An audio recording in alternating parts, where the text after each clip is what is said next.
நான் என்ன கேள்வி கேட்டேன் புரிஞ்சுச்சா? எம்எல்ஏ எப்பயுமே டிவிக்கே தான். சரிங்களா ப்ரோ ப்ரோ ப்ரோ ப்ரோ நீ பேசு நீ பேச வாடா ஒண்ணு வா ப்ரோ ப்ரோ பேசு வா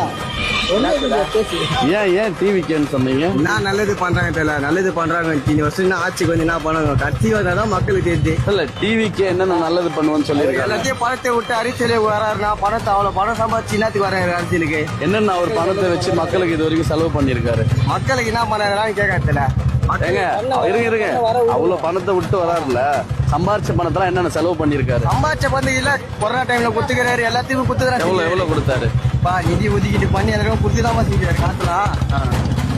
வேற என்னென்ன பண்ணிருக்காரு? ஸ்கூல் பசங்க எல்லாம் எல்லாத்தையும் பணம் தான் சரியாரு. ஸ்கூல் பசங்களுக்கு இப்பதான் ஒரு 2 வருஷமா கொடுக்குறாங்க. 2 வருஷம் கொடுக்குறாரு. யாரு கொடுக்குறா இந்த காலத்துல? இல்லங்க பணத்தை எடுத்து கொடுக்குறது யாரு? அரசியலுக்கு வரேன்னு சொல்லிட்டு 2 வருஷமா கொடுக்குறாங்க. பணத்தை எடுத்து கொடுக்குறாங்க தெரியல.